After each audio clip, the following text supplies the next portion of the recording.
डोकलाम में ड्रैगन ने फिर चली नई चाल। अब भारत ने कर दी डोकलाम पर चढ़ाई शुरू। चीन की नाक के नीचे से भारत ने कर दिया बड़ा काम। दोस्तों, पिछले 2 सालों से भारत और चीन के बीच पूर्वी लद्दाख में विवाद जारी है और उसे सुलझाने के लिए बातचीत का दौर भी चल रहा है। और इसी 2 साल के भीतर भारत ने खुद को एलएसी पर जबरदस्त मजबूत किया है, तो वहीं चीन भी अपनी ताकत को बढ़ाने में जुटा रहा है।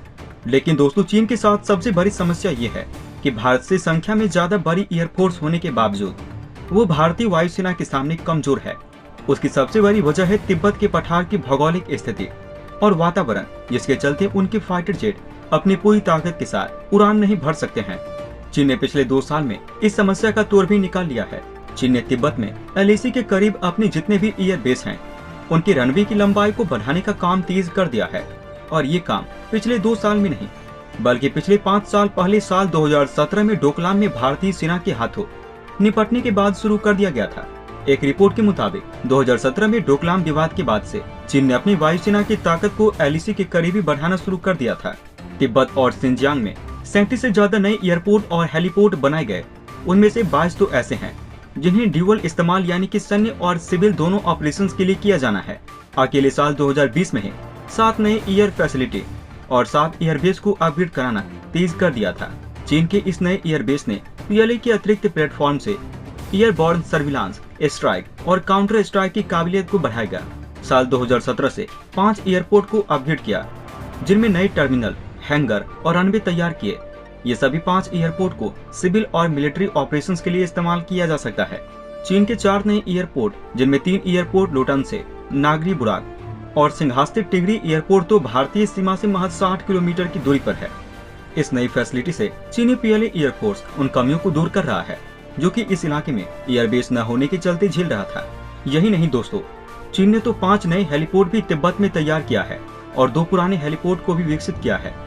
इसी तरह से चीन ने सिंजियांग प्रांत में भी 2017 के बाद से 15 एयरपोर्ट को अपग्रेड किया, जिनमें से 7 को दोहरे इस्तेमाल के लिए तैयार किया गया है, जिनमें होटन एयरपोर्ट सबसे अहम है, जो कि एलएसी से महज 240 किलोमीटर की दूरी पर है। इस एयरबेस पर नया रनवे भी तैयार किया है। पुराने रनवे की लंबाई 2700 मीटर है और नए रनवे की लंबाई 3500 मीटर के आसपास बताई जा रही है। दोस्तों, इस एयरपोर्ट से महज 5 किलोमीटर दूरी पर चीनी पीएलए के surface to air missile complex को भी अपग्रेड किया गया है, ताकि जंग के दौरान भारतीय वायुसेना के फाइटर से इसे सुरक्षित रखा जा सके। लहसा गैंगर की रनवे की लंबाई करीब 4000 मीटर है और इसे ड्यूअल इस्तेमाल के लिए तैयार किया जा चुका है। वहीं अरुणाचल प्रदेश की दूसरी ओर लुंजे काउंटी निगिची एयरबेस शामिल है। निगिची एयर स्ट्रिप की लंबाई 3000 मीटर है, जिसे 500 मीटर और बढ़ाया जा रहा है। दोस्तों, अरुणाचल प्रदेश की दूसरी ओर भी चीन लगातार लुंजे काउंटी में 4.2 किलोमीटर यानी 4200 मीटर लंबा नया रनवे तैयार कर रहा है। इसके लिए कंक्रीट सतह तैयार किया जा रहा है। साथ ही इस रनवे के समानांतर एक सड़क भी तैयार की जा रही है। इस पूरे निर्माण में 22 छोटे छोटे ब्रिज भी तैयार किए हैं। तिब्बत और सिंजियांग एरिया में 20 से ज्यादा एयरपोर्ट और हेलीपोर्ट समुद्र तल से 3000 मीटर से ज्यादा की ऊंचाई पर स्थित है। इनमें हाई एलिवेशन फैसिलिटी या तो बिल्कुल नहीं है या फिर अपग्रेड है। इतनी हाई एल्टीट्यूड से किसी भी फाइटर ऑपरेशन के लिए फुल मोड के साथ एयरक्राफ्ट को उड़ाना बहुत मुश्किल है, क्योंकि यहाँ के वातावरण एयर डेंसिटी कम होती है और जैसे जैसे दिन बढ़ता है ये और कम हो जाती है। ऐसे में फुल लोड एयरक्राफ्ट को छोटे रनवे से उड़ाना मुश्किल है। लिहाजा रनवे की लंबाई को बढ़ाया जाए ताकि हाई स्पीड से आसान take off full load fighter उड़ान भर सके और एक बार उड़ान भरने के बाद रिफ्यूलर टैंकरों के जरिए एयर ऑपरेशंस को देर तक चलाया जा सके। बहरहाल शांति काल और युद्ध काल के दौरान ऑपरेशन एक्टिविटी बिल्कुल अलग होगी। दोस्तों, सच तो ये है कि चीन के फाइटर अभी हाई एल्टीट्यूड एरिया में जंग लड़ने का कोई अनुभव नहीं है। दोस्तों, ये बात मैं नहीं कह रहा, बल्कि हांगकांग के डिफेंस रिसर्च इंस्टीट्यूट ने कहा। दोस्तों, इस रिपोर्ट में कहा गया है कि तिब्बत और लद्दाख जैसे ठंडे क्षेत्रों में चीन के सैनिकों को युद्ध लड़ने का कोई भी अनुभव नहीं है। दोस्तों, इस रिपोर्ट में ये भी कहा गया है कि चीन के सैनिकों को तिब्बत और लद्दाख के क्षेत्रों में लंबी पोस्टिंग के कारण गंभीर स्वास्थ्य संबंधी बीमारियों का सामना करना पड़ रहा है। और दोस्तों, इसी कारण चाइना ने पिछले साल अपने एक जनरल समेत 3 सैनिकों की जान गंवाई है तिब्बत और लद्दाख के ठंडे क्षेत्र में रहने के कारण।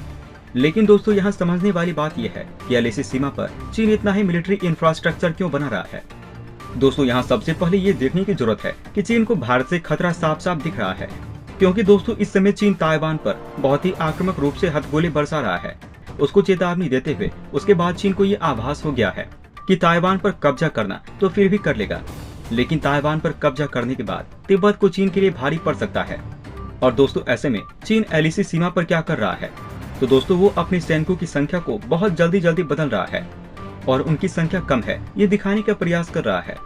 और दोस्तों इस चक्कर में चीन धीरे एलएसी सीमा पर मिलिट्री इंफ्रास्ट्रक्चर बना रहा है।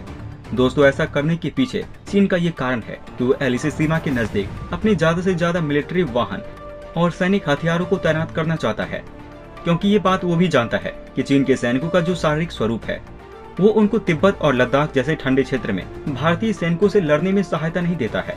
और दोस्तों चीन की हरकत के बाद भारत के एलएसी सीमा पर बहुत ही मजबूती से चीन को टक्कर दे रहा है। दोस्तों भारत के डीआरडीओ ने हाल ही में एंटी टैंक गाइडेड मिसाइल का एक सफल परीक्षण किया है। और दोस्तों इसका बस एक ही कारण था, क्योंकि जिस तरह एलएसी सीमा पर चीन लगातार इंफ्रास्ट्रक्चर बिल्ड कर रहा है उस पर भारत की लगातार नजर है। और भारत ये जानता है कि चीन इसका प्रयोग अपने मैन बैटल टैंक टाइप 99 और MBT-59 जैसे भारी भरकम टैंकों को उतारने के लिए कर रहा है। उसको देखते हुए भारत ने डीआरडीओ की मदद से एंटी टैंक गाइडेड मिसाइल का सफल परीक्षण एक हफ्ते पहले ही किया है। लेकिन दोस्तों यहाँ पर एक ध्यान देने वाली बात यह है कि चीन का अभी वर्तमान पहला टारगेट ताइवान को जल्द से जल्द कब्जे में करना है। और चीन ये बात अच्छे से जान गया है कि ताइवान पर कब्जा करते वक्त उसको भारत को इग्नोर नहीं करना चाहिए। और दोस्तों इसी को देखते हुए चीन ने तिब्बत से सटे एलएसी सीमा के सभी क्षेत्रों के नजदीक बहुत ही लंबे मीटर के रनवे बनाए हैं। और दोस्तों जब चाइना ताइवान पर हमला करे तब भारत को कैसे रोका जाए, इसको लेकर चीन ने अपने सैनिकों को तो यहाँ से कम का निश्चय किया है, लेकिन अपनी भारी भरकम हथियार और अपनी वायुसेना को पूरी तरीके से यहाँ एक्टिव कर दिया है। और दोस्तों इसी कारण से खबर निकल के आ रही है कि डोकलाम जैसे गंभीर क्षेत्र में चीन ने अपनी वायुसेना को अलर्ट कर दिया है और पूरा एलएसी सीमा को पूर्व से लेकर पश्चिमी तक अपनी वायुसेना के कंट्रोल में दे दिया है। दोस्तों इस मुद्दे पर आपकी क्या राय है? आप अपनी राय हमें नीचे कमेंट बॉक्स में लिखकर बता सकते हैं। जय हिंद, जय भारत। दोस्तों अंत में हम आपसे एक महत्वपूर्ण जानकारी साझा करने जा रहे हैं। नीचे डिस्क्रिप्शन में दिए गए लिंक पर जाकर आप इंडियन आर्मी मर्चेंडाइज खरीदकर सपोर्ट कीजिए और पूरे देश का हौसला बढ़ा दीजिए। जाने से पहले वीडियो को लाइक और शेयर करें तथा चैनल को सब्सक्राइब करना न भूलें। तब तक के लिए धन्यवाद। जय हिंद, जय भारत। अच्छा सुनो, चैनल को सब्सक्राइब करो, उसके बाद घंटी बजा देना ताकि अगली वीडियो आपसे मिस न हो पाए। Thank you.